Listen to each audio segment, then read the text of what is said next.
Welcome to Cube and Chaos. Spend some time with us, enjoying old cards and new, whether they are weak or powerful. Hey everyone, this is Max. This is Jacob. We're here once again to talk to you about Cube and Chaos.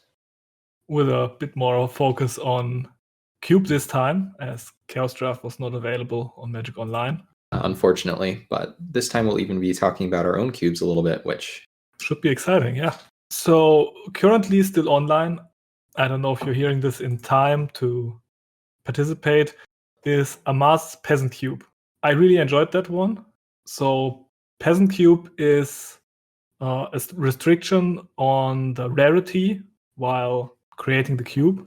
So it means there are only commons and uncommons included in this format.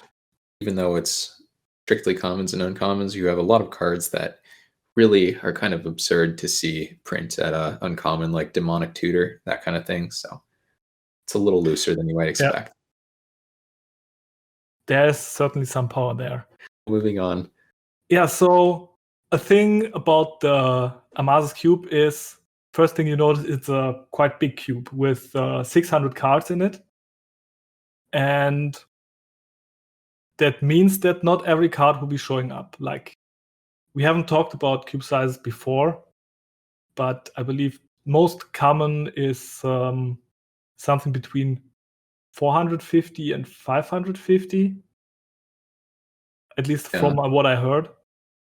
Yeah, I know 260 for 8 players normally, at least, is the minimum, and then you have 540 as kind of the larger end, and 450 as kind of the medium. Yeah, and over 540 it's rather rare.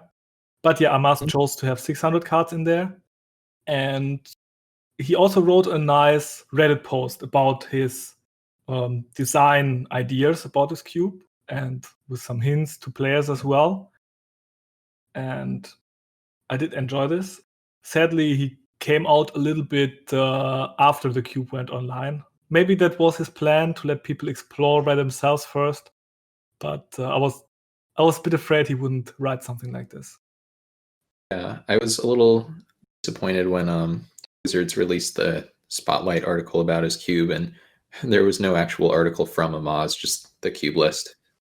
Yeah, that was a bit disappointing. I don't know how that came about, but anyway, we got it late, but we still got it.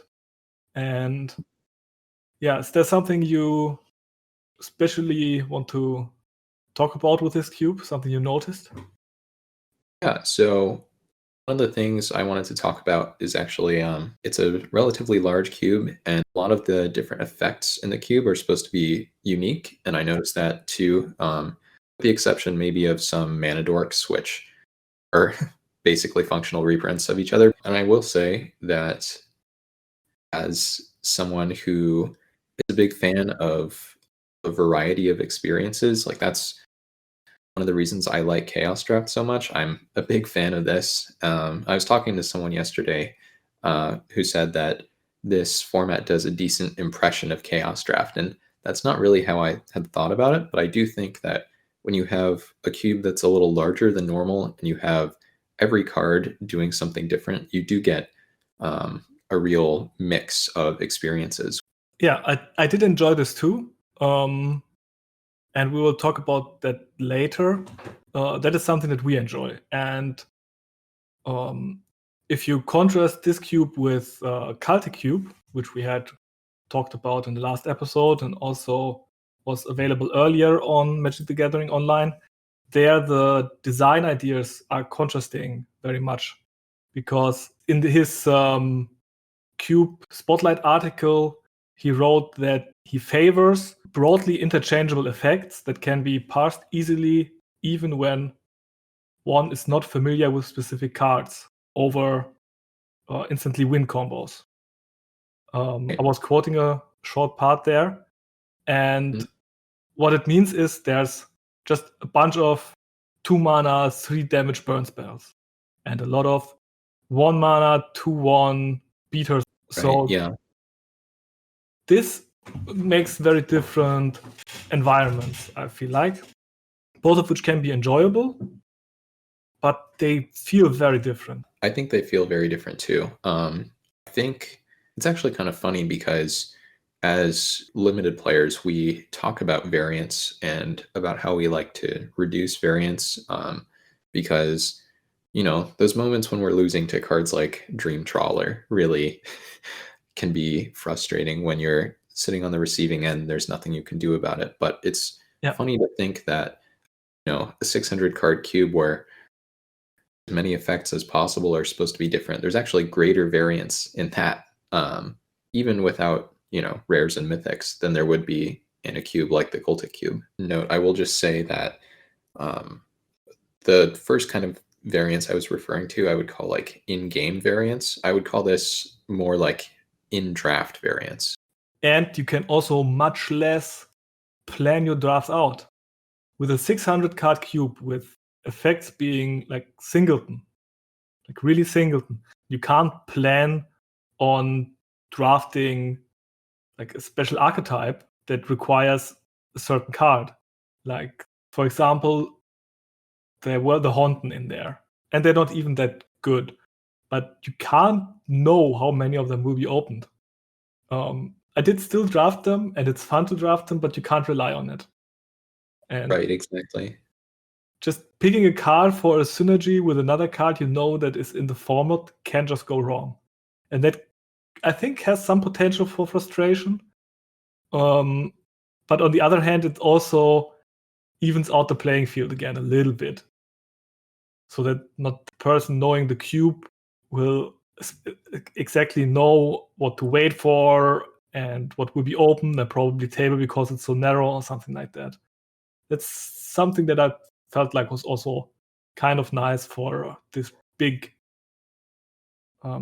audience that this cube on Magic Online obviously will reach. Yeah, I think the Honden deck is a really interesting example because you could be in a spot where you're doing something like first picking the white Honden and then suddenly you don't see any other Hondens the entire draft. You have this repeatable life gain card that is unplayable. And I think that Hondens, in terms of power level, they would make a lot more sense in a cube where every card is seen. And as it is, I think it's kind of an interesting choice, albeit a fun one. I don't think we see the Hondens enough. I think that it almost, this part I will say, kind of reminds me of Chaos Draft, where just banking on getting some synergy if you take a Honden and you really have no idea whether or not you're going to get there. Yeah, it's a bit of a gamble, but I do like the inclusion. You could criticize it, but I will not, and because I did enjoy it. Right. Yeah, makes sense. I will say, also just on the topic of synergy, I noticed that throughout each color pair, there really was a ton of synergy going on. From like the green-black graveyard interactions to the blue-white blink deck. Each color pair definitely had a pretty clear role, which I think is pretty cool that Amaz was able to do that without really repeating any effects. Yeah, I noticed that too, and I was a bit surprised by how well it still came together. And I think that's something that I will look into the numbers again later, because in one of my cubes, the themes are super loud, and in Amaz's cube, it didn't feel like that. And he didn't say that, like in his article, he said he didn't want to have very narrow strategies and specific decks, but cards that just play well together. And it still felt like these types of decks, like blue-red spells or something like that, did come together. So I was a bit surprised by that, but it felt very good. Yeah, I was impressed. How was the general feel of the games that you played? The average person, I think, played a lot of grindier games, but I played a lot of games where I thought, for instance, in one spot I would be the controlling deck, and then, someone with more synergy might just have a ton of value, and then suddenly I have to try to play some kind of tempo game plan. Yes, I know. I think I know what you mean there. Yeah, I would say that the games felt very grindy to me. Like value engines and synergies were very important, but I also want to say that cards like Tidings and Opportunity, like card draw spells, and blue in a non-tempo role felt very bad to me, because you had very good 2-for-1 stuff that directly impacts the board, and that played very, very well, I feel like. But everything that just gave you raw card advantage was very hard to get traction in the game with. Like, you drew a bunch of cards and then you had some counter spells and the opponent already had a board, and like somehow it was very hard for me to convert raw card advantage from hand to a good board position. So I had some problems with playing blue. Yeah, I agree. I think pretty much I was put in a lot of situations where I either had the option to try to draw cards and then I would take a bunch of damage for it, or I would let my card advantage engines rot in my hand and try to defend the board. Yeah, so the cards that played very well for me were the type like Shriekmaw and Necrotal type creatures. Yeah, they played amazingly well. Just getting some board traction. They also had synergy with other cards. They stopped opponent synergy because a lot was going on via creatures, since planeswalkers are not really a thing in Peasant Cube. So Right.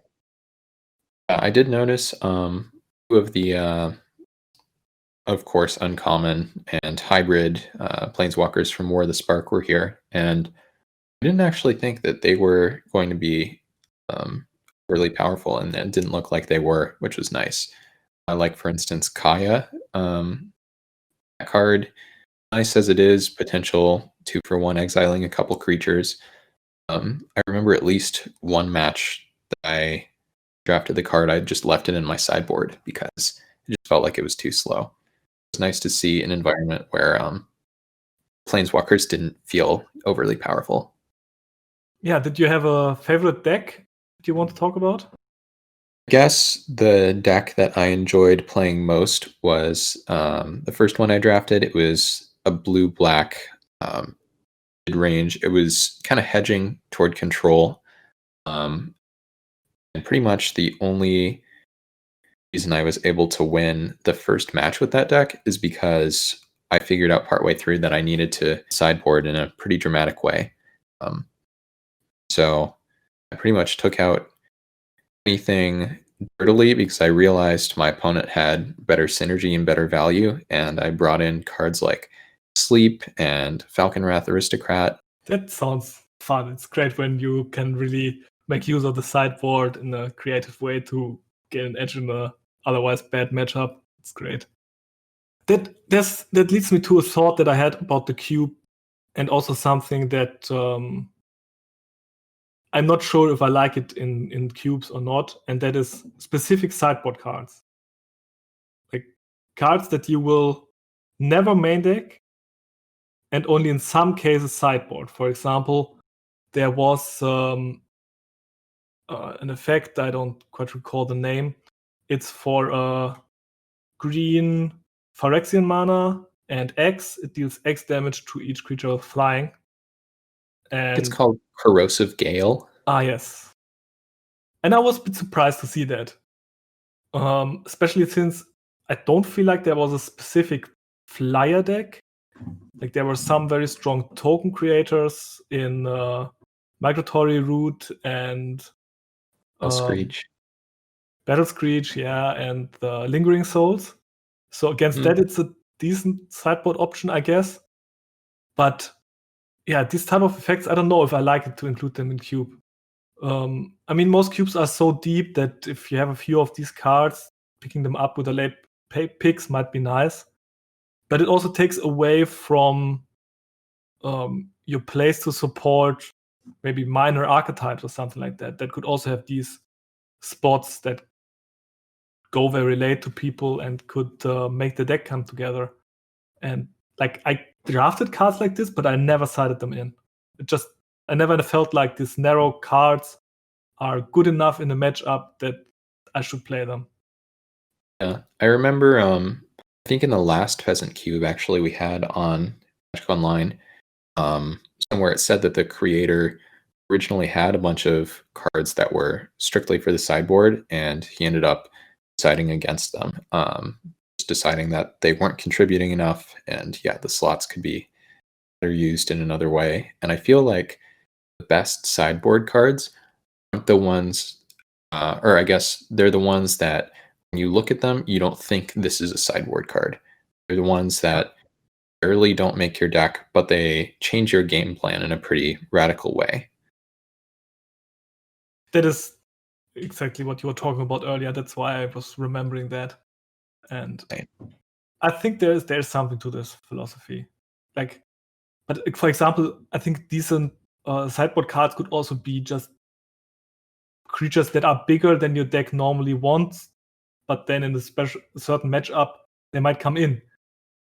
And for you, they are a sideboard card in this instance, but for another deck, they might be the main deck card that they were still missing. And if they were missing it, they would pick it up earlier than you, and it would be a nice card for them. And if you get it late, it might be a sideboard option. So I do like this type of sideboarding in cube building a little bit better. Yeah, I agree. I think that when you devote slots to a sideboard card in particular, almost 100% of the time the card is going to wheel. Just that in and of itself seems like it makes for less interesting drafting, in my opinion. Yep. Because if you know the card is going to wheel, then your decision making just got that much easier. Yeah, and I think the idea behind it is that also in his design article, Amaz said that he wants there to be an answer to everything. And while from a general idea, I do like this, but it's really with this corrosive gale and token producers example. If your opponent has two of these amazing token producers in their deck, and you side the card in, and you have it in your hand and they don't draw the token producers, it just doesn't do anything at all. Or like if you draw it a little bit too late, then maybe you're already so far behind that this very specific answer will not get you back in the game. And it's kind of a silver bullet in that way. Yeah, you need it exactly in the right moment, and like it feels a bit too narrow to have these type of cards. But I think another one of these type of cards was the Kaya you talked about earlier. I think Amaz really wanted there to be a way to remove the big hexproof finishers that he put in the cube. And I think Kaya is doing that in a relatively elegant way. Because in the grindy matchup, this is also just a nice card, or maybe some decks that are black and or white and ramping a bit might just appreciate it by itself. And that is the way that I like sideboard cards to be in cube design. I think I'm going to agree with you on that one. Though I have a question for you. What would you think if tacked on cycling to a card like Corrosive Gale? I mean, it would make it much better. I think it would elevate it to being a nice inclusion. I really think that. Like, it's not very elegant in a way, I think, but that would make me way more likely to play it in my deck, or not main deck, but side it in. It certainly makes it stronger. Right. And if it had something crazy like 1-mana cycling, then maybe it's not even embarrassing to main deck.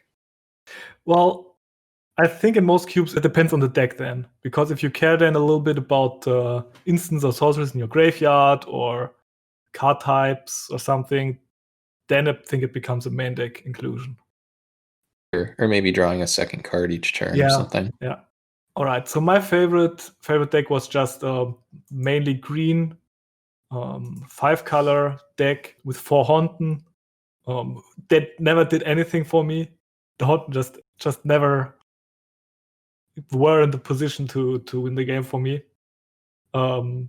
It did go to 1 though, and it most often just by casting drop the domains for either 4+4/+4 on everybody or +5/+5 on everybody. And that just felt so much fun. It's probably not very fun if you're on the receiving end of that, because like you gained a bunch of life, you're on 23, your opponent hasn't attacked a single time, you're chipping away with a flyer, and then all of a sudden you're dead. I don't know if that's the greatest game experience on the receiving end, but it was just so funny to me to just pump my stupid dogs by a lot. Yeah, I did enjoy that a lot. I don't know. Maybe I'm a bad person for it. I wouldn't go that far. I would say if anyone's a bad person, it's Amaz for including Trump. No, just kidding. So I also found a card in there that I will add to one of my cubes. It's the Sunset Pyramid. I remember it from its original set, and it was already fun there. It's just another small effect. It's an artifact for 2 colorless, and it comes into play with 3 brick counters on it. And for 2 mana and tap it, you can either remove a brick counter and draw a card, or not remove a brick counter and scry 1. And I think that's just a cute synergy card, the type of cards I like. It might not have been the best card in the cube, but I think it plays nicely in a deck with some counter spells, the way that the Retrofitter Foundry did in the last, that I talked about in the last episode. But it's in peasant power level. I think it's a nice card. I remember playing with it back in Hour of Devastation flashback earlier this year, and I remember it being pretty nice there too. So I think good choice. Did you see a card that you fell in love with or previously overlooked and want to add into one of your cubes? I think a good one for my own peasant cube with only recent sets would be Smoldering Werewolf, which was definitely a powerhouse in its own format. So it's 2 and 2 red mana for a 3/2. It's a werewolf horror, and when it enters the battlefield, deals 1 damage to each of up to 2 target creatures. And then for 4 and 2 red mana, you can transform it into a 6/4 that when it attacks, it deals 2 damage to any target. Yep. This card, multiple times, I would say something like, oh no, my opponent has cast Lingering Souls. The only way I can get back in this game is if I draw the Smoldering Werewolf. And some of the time I didn't draw it, but once I actually did, which felt pretty nice and lucky. And yeah, the card is really sweet when you're able to get, I'm not going to call it a 3-for-1 with it, because usually the cards you're killing are not quite worth a card on their own, but it's really powerful. And then even if you don't kill anything with it, if you're able to flip it and start getting some value attacking with the 6/4 side of it, I think that's pretty nice. It's an interesting option for high mana cost red cards. Like giving red an option to sink its mana, still staying true to the color identity, and being a generally interesting effect is that makes it a card to keep in mind for sure. Yeah, I think it's a nice one. Just the fact that you can have a 4 mana 3/2 still be good in this high of a high power level of an environment. I think it's pretty neat to see it there. But you did not add anything to your Star Wars cube that we will talk about next? I might be adding Reckless Racer to that one. So Reckless Racer, 2 and a red, or 3, it's a human pilot. And whenever it has first strike, and whenever it becomes tapped, you may discard a card, and if you do, draw a card. So you can rummage. Thematically, it fits very well. Right, yeah. And that's actually a big part of Cube, as I will be mentioning in a second. Yeah, the subtype pilot definitely helps. There's no real synergy there, but in terms of making it true to the theme. Right. Because I want a lot of my 3-drops to have 3 power or greater so they can crew the bigger vehicles, but I think this card is probably just good enough, and there's enough flavor there that it deserves to be in the cube. Yeah, so the general idea of the cube is that the aesthetic and idea behind the cards should reflect Star Wars universe in a way. Is it correct? I would say my first idea when I wanted to come up with the Star Wars cube is I wanted to just create as many flavorful callbacks to the Star Wars universe as I could and make them powerful and viable.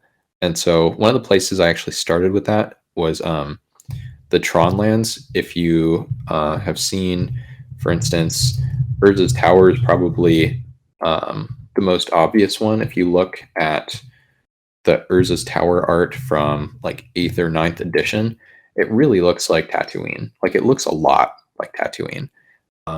So I wanted to see if I could make like Tron into a cube archetype, which turns out to be extremely difficult for a couple of reasons.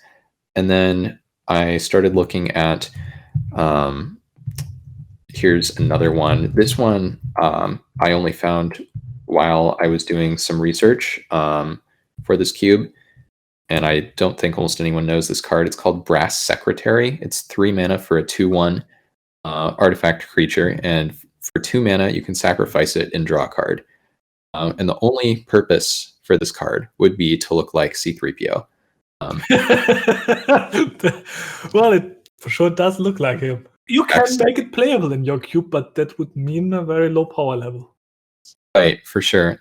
It actually really saddens me because I think just with damage on the stack, this thing might have been good enough to make it into the cube. But anyway, so that's pretty much how I started. I wanted to just take everything flavorful or, that called back to the Star Wars universe. And then I realized that was impossible. So I tried again and I started trying to make things viable by power level. And I was thinking, okay, you can have red, white dwarves and vehicles, and that's kind of like pod racing. Pilots of Right. the Rebel fleet. Yeah, exactly. Paula can be Wedge Antilles or something, and I was thinking, okay, what can be clone or stormtroopers? And then it was like, okay, maybe I can use Amaz to be like armies. And then I was thinking, actually, the Is It symbol looks extremely similar to the Rebel symbol, which I thought was really cool. And then I was thinking, Oh, yeah, that's true. Yeah. Yeah, I was thinking the Orzhov symbol like almost bears a resemblance to the Empire symbol, but that's a bit of a stretch. And so basically, I ended up in this world where green didn't have any role. It didn't have anything to do with, representing either side. And then even as I moved on and I realized that the Demir armies archetype was not going to work out, I still didn't think green really had a place. And so I've never designed a cube before where I've excluded only one color, and it's definitely an interesting experience. I think because my cube ended up being so much about artifact synergy when I realized that Demir armies wasn't going to work. There are not too many green cards that synergize with artifacts, so I think it's probably for the better that I decided to exclude it. I think it would be interesting to play without any green in there. Though you probably could have found some weird-looking green creatures that resemble aliens from various Star Wars worlds. The main flavorful that I originally hoped to do with green was have Yoda magic card or like a Chewbacca magic card. And I did actually end up going with something a little different for Yoda because each planeswalker in my cube is supposed to represent either a Jedi or a Sith, just some force-sensitive character. Yoda actually ended up being Duretti, Ingenious Iconoclast. I would say Duretti might be a little uglier than Yoda, maybe a little more evil-looking than Yoda, but the power level with the artifact synergy cube is definitely there, and the red-black color pair definitely needed the support. So there were a few questions that I had with regard to your cube, and you already talked about the first one, which is obviously the exclusion of green. But I also noticed that the cube is only 288 cards. So what does that mean about how to play this cube? Because you need 360 to make a draft of 8 players with a pack of 15. Right, so I'm going to try not to go full on into a rant here, but one of the things I've noticed after playing a lot of Limited is that it doesn't really make sense to have 15 card packs, in my opinion, because when you draft a 15 card pack, right? When you draft 3 of those, you're going to end up with 45 cards. Maybe 23 of them will make your deck. So then suddenly you have just under half the cards you drafted doing nothing, right? So I tried to come up with reasons that, Wizards had pack size be at 15. So, for instance, back in War of the Spark, they announced that they were going to be upping the power level of commons. You had Ob Nixilis's Cruelty as a common, but you also still had cards like Demolish printed at common. And so, for anyone who doesn't know, that's 3 in a red to destroy an artifact or a land. And playable nowhere, not right. even on kitchen table Magic. Exactly. And so the point is, if it's not there for the casual players and it's not there for the competitive players, who is it there for? And I think it's there to round up a pack. And so I started thinking, okay, well, if 15 isn't the right number, if you end up with almost twice as many cards as you need, what can you do? And that leads a lot of people to say, well, there's mana fixing and there are sideboard cards. And you see those in a lot of the more powerful cubes, stuff like Vintage Cube. You see a ton of mana fixing there. And I think that in a lot of those cubes, it makes sense. It makes sense to have those powerful ways to have an impact on your pool without counting toward your 23 playables necessarily. But then I was thinking, when you have a lower powered cube, when you have a cube that cares a lot about 2 color pairs, doesn't care a lot about sideboard cards or changing the deck that much after sideboarding, it just becomes pretty uninteresting if you have like 45 playables and you're just cutting half of them, right? And so that's ultimately what led me to try this idea of, okay, let's try trimming the number of cards per pack, because suddenly with 3 12-card packs, you end up with 36 cards, and that's, I think, a much more interesting draft when you have a cube without a ton of mana fixing or sideboard cards, because suddenly it becomes not only which colors should I be in, but can I get enough playables? Every pick matters more. There are no filler cards in a cube like Demolish, so might as well trim the size of the packs entirely. And yeah, so as I kind of already alluded to, 288 cards, that's what happens when you have 3 12-card packs for each of the 8 players. So it's right now just an experiment, all theory, but we'll see how it works, and I'm excited to try it out. I am also very excited to try it out, but I will say something that I think could happen here. And the smaller pack size also makes train wrecks a little bit more likely. Like a real train wreck draft in Cube Draft is very rare because of the big pack sizes and strong overall power level. But if you find yourself in the wrong archetype in pack 1, just because maybe like certain color combinations were opened more or something like that, because the packs are not really seeded, I think it could happen that somebody really train wrecks. I don't think it will happen, and I think just cutting to 12 is not enough to do this. But when you go lower and lower in the number of cards you give to people, at some point this will become a real possibility. Yeah, I think you're totally right. And by no means am I claiming that 12 is the right number. I think that there probably is a right number somewhere out there. It might be that 12 is too low. It might be that 12 is too high. But frankly, I'm just excited to experiment. I'm excited to use crude old trial and error to see, where is the breaking point where it's challenging to pick up enough playables to have a cohesive deck, but not so challenging where 2 players get train wrecked on average every draft. It would not be the best outcome, but I mean, could also be funny for once at least. Right. You're listening to the ramblings of your players. Yeah, and I think just because my cube, like, people aren't used to drafting artifact synergy cubes on Magic Online. Like, for instance, they might not know that Auriok Salvagers, a card that returns 1-mana artifacts, is something I would consider like first pickable. Or they might not know that, somewhere in there I've hidden a 3-card infinite combo.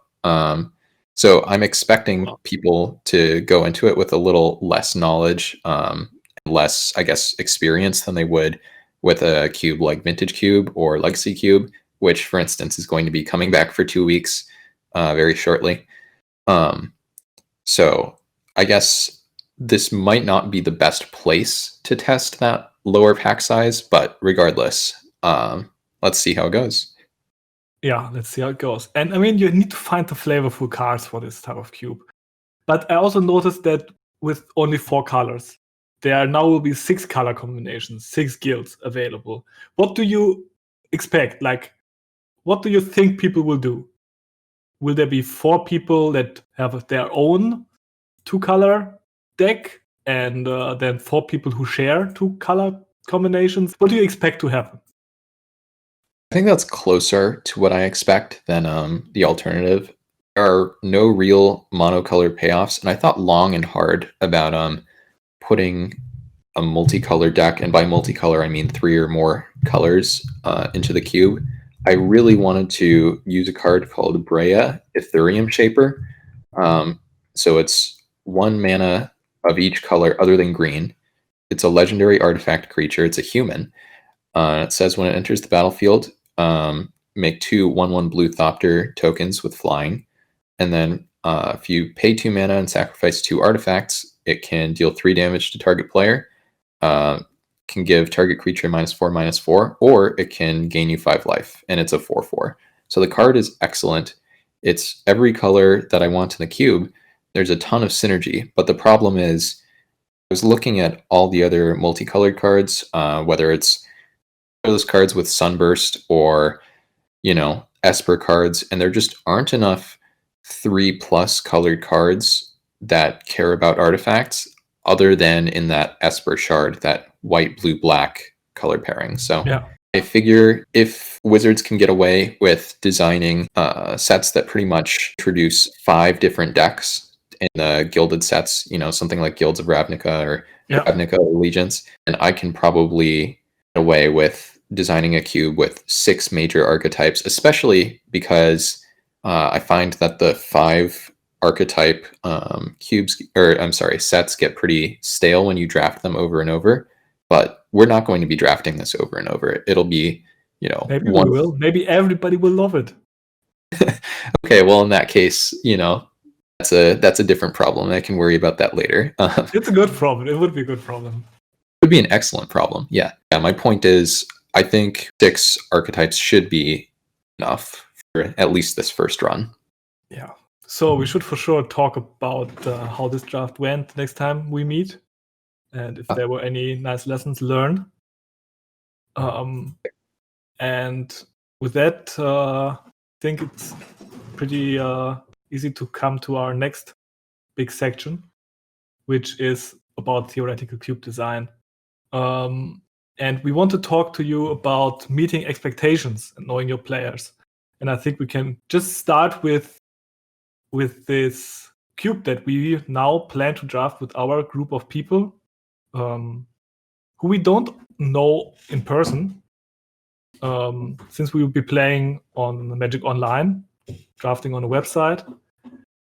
And yeah, what do you think will be the expectation of the people when they hear Star Wars Cube?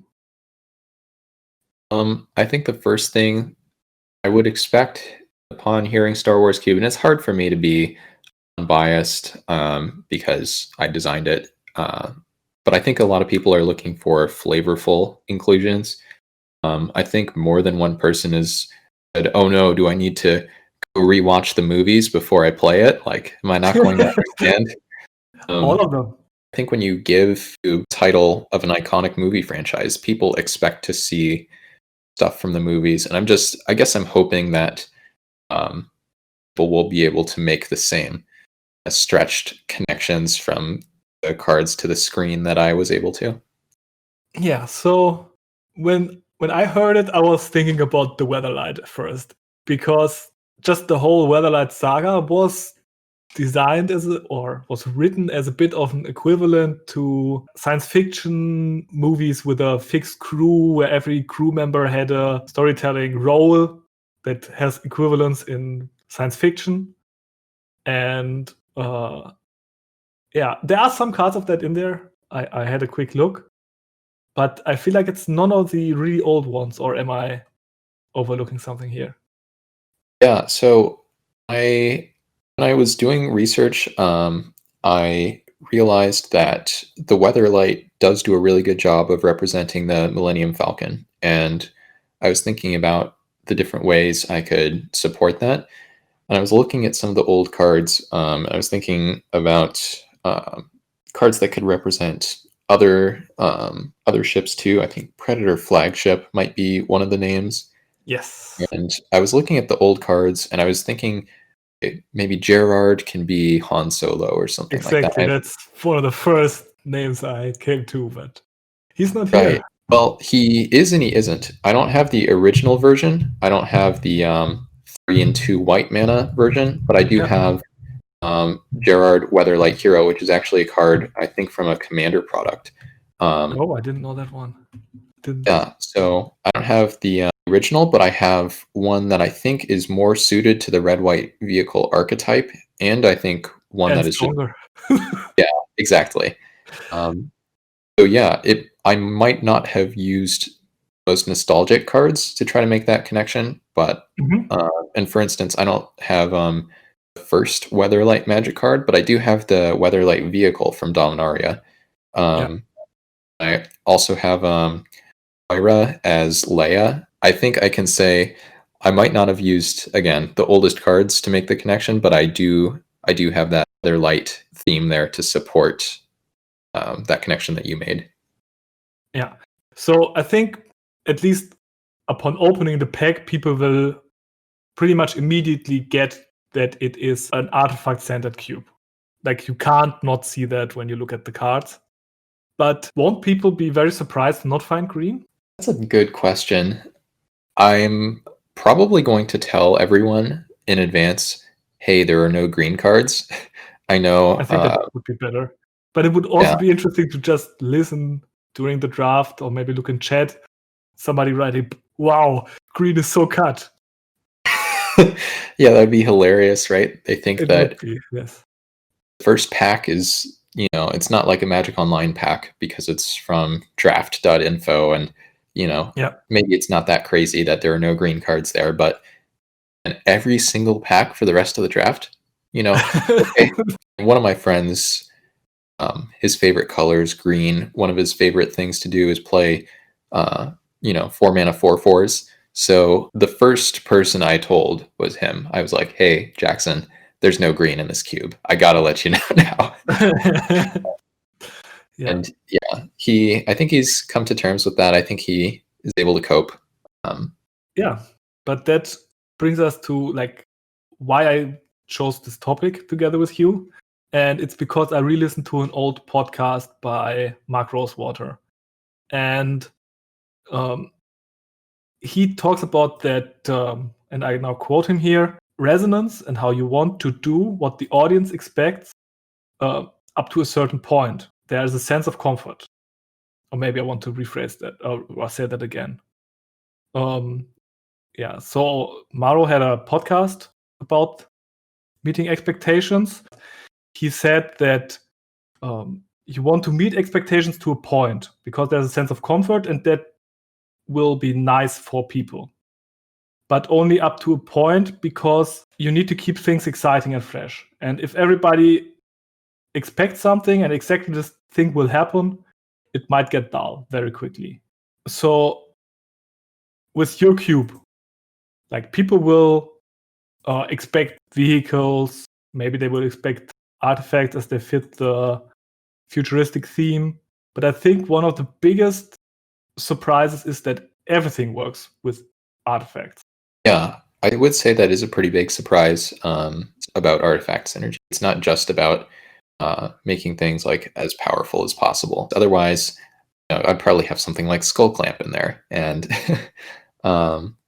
it's more about trying to create the parts of the universe that I think are pretty nice callbacks in Magic form, and then trying to say, okay, I have the red-white like vehicles piece of the puzzle. Now I have to make every other color somehow work with either red or white. How am I going to do that? And so that's pretty much how it worked for me. It was all about creating types that hopefully will be cohesive enough. And yeah, again, cutting cards. Yeah, here's another one for you. Guerrilla Shaman. So one of the first printings of this card, I think, from Alliances. It's a 1-mana 1/1 that can destroy a non-creature artifact with converted mana cost X if you pay twice X plus 1 mana to do it. The Mox Monkey. And right, and I can say, oh, this kind of looks like Chewbacca, but at the end of the day, I ended up deciding against a card like this for the same reason I decided against Brass Secretary, the card that looks like C-3PO, and that's because,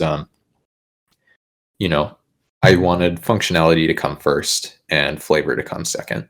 So you don't think the card that destroys artifacts over and over again is good enough for the all artifacts cube? When you frame it like that, it sounds like, of course, it would be good enough. But with this card in particular, like a lot of the best artifacts are either artifact creatures or cards like vehicles, which can turn into creatures, only destroys specifies non-creatures. Well, then right. I think you are right. Then it's probably not good enough. Yeah, but if it did say just artifact, if the word non-creature wasn't there, I think I'd be with you. I think it would be in here.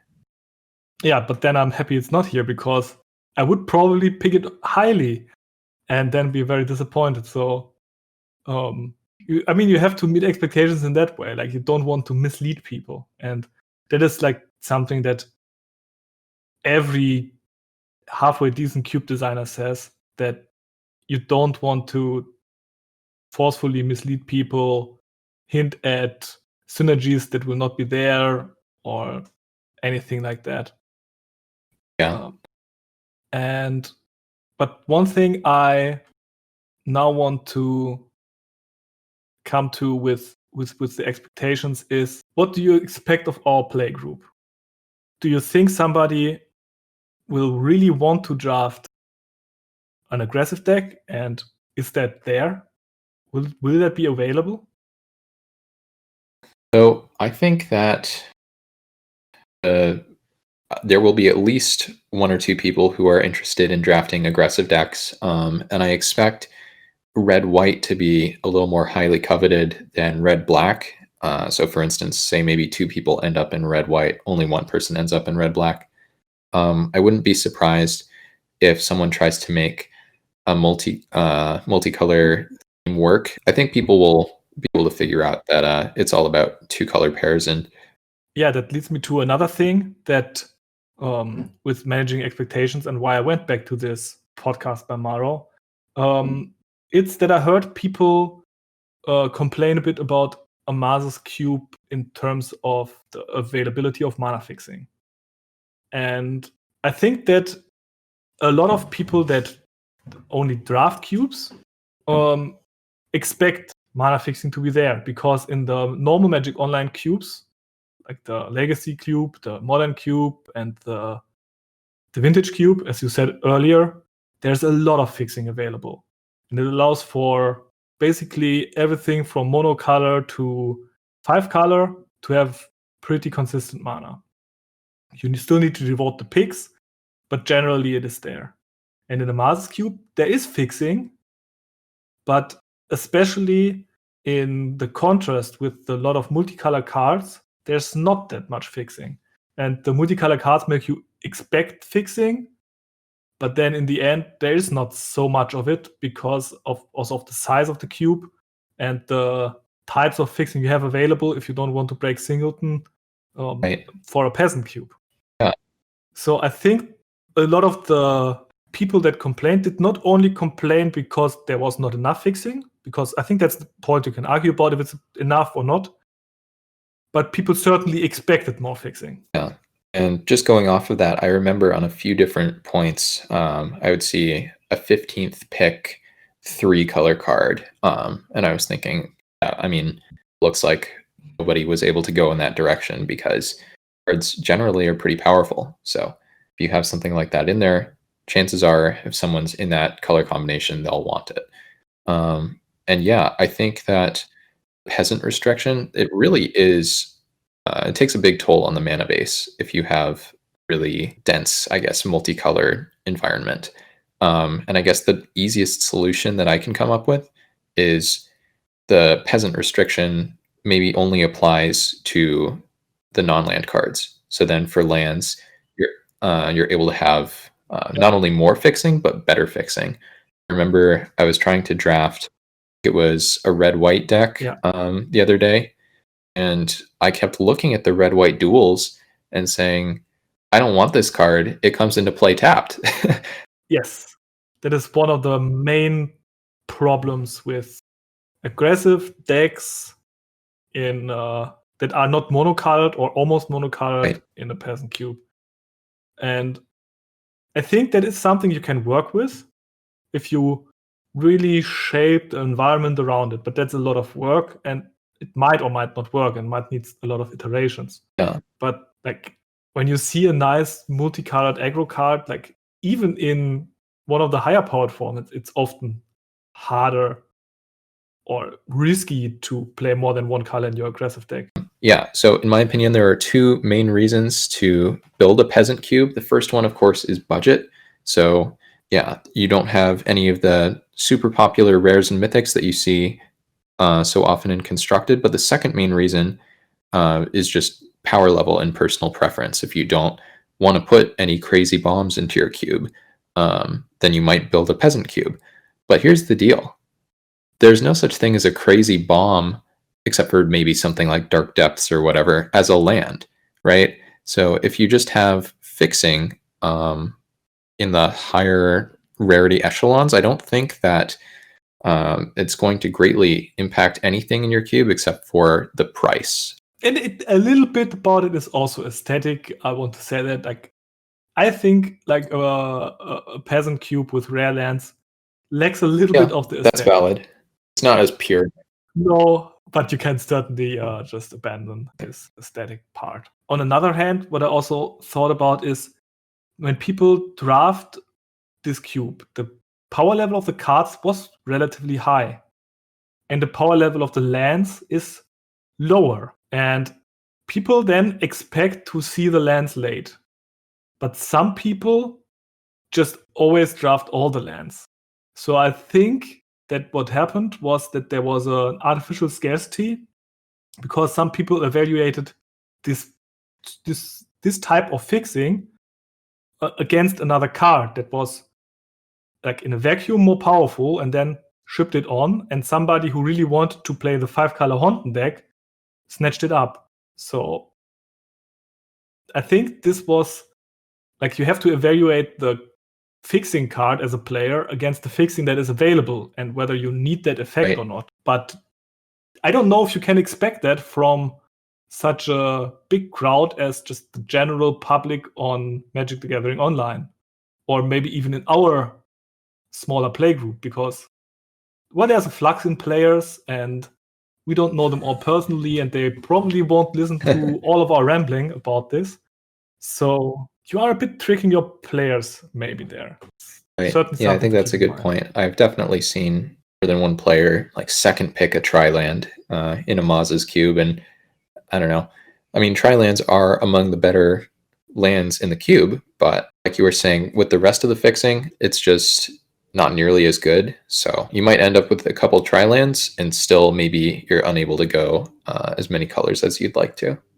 Yeah, and then there's also like the managing the expectations, also something that I noticed with the Cr4ckSh07. Like some people in our play group or people that I talked to expected it to be different from other Magic Online cubes, but then were a bit disappointed when there was a lot of aggressive decks and a lot of planeswalkers. I don't really know what they expect, but they expected something else. I think they expected to be playing a bit more dirtily, what was now delivered with Amaz's cube. It was clearly communicated actually from Celtic cube, that it is a very spike cube, as he called it. But I don't know, some people still went in with another expectation. And there was less space for durdling than even in Vintage Cube, I would say, even though the power level was a little bit lower when you look at the raw cards. Yeah. I think that maybe one way to adjust that expectation, I don't think that John Terrell would ever do this necessarily, but simply renaming the cube. If you called it like Cultic Cube, then, my first thought is, okay, Rakdos. And my second thought is, okay, maybe we're not just going to see only red and black as a cube, but it's probably going to be pretty different. There are going to be maybe some cards from like Something to do with the cards. Eldritch Moon or right, exactly. Yeah, I think, okay, this is Spike Cube. Suddenly everybody is going to, well, almost everyone is going to understand what it means to be a spike, what it means to play like a spike. And then, nobody's expectations really are going to be betrayed. Hearing Spike Cube also makes maybe people be a bit afraid to even jump in. But I think that in a way the cube helped players out and made it not so much of a cutthroat environment by having very clear matchup identifications. And I think that's something that a lot of people, especially people that come over from the constructed side of Magic, have some trouble with in normal draft environments. Because it's not that clear cut whether you are the aggro deck or the mid-range or the control deck. And you need to adjust the way you play very quickly and reevaluate that turn by turn. But in the environment that the Spike Cube, it is often more clear. So I think it will help people in this environment. I think it's one of the beauties of the cube, but maybe also something that leads to it not being replayable 100,000 times. Let's just, as a last part of this section, make a guess about what the people that we often cube with like, so that they can shout at us later and tell us what they actually like. I think it's pretty fair to say there are some people who like winning and who would rather win than pretty much do anything else. Maybe another thing that a lot of people like is to draw cards. Oh, yeah. Yeah, I mean, it's one of the best feelings in Magic, too. What I think is that people really like cute ways to win. For example, I was specifically requested to put the Lab Maniac into my Peasant Cube. And I think that's a cute way to win. For example, I believe that if somebody finds the 3-card win combo in your cube, people will love that. Yeah, I think you're right. I think people really like easy things. They like stuff like Door to Nothingness. They like fun and silly and I guess unique ways of playing Magic. Yeah, and what I think they really don't like, which I think we talked about it earlier, is if an archetype seems to just not work in an environment. And that is really something I need to get a grip on with my cube. There are the two archetypes, 2 green archetypes with green-white, which is auras right now, and green-blue, which is some kind of proliferate token theme that doesn't quite seem to work yet. And I will have to keep an eye on that because I think that caused quite a bit of frustration before. And yeah.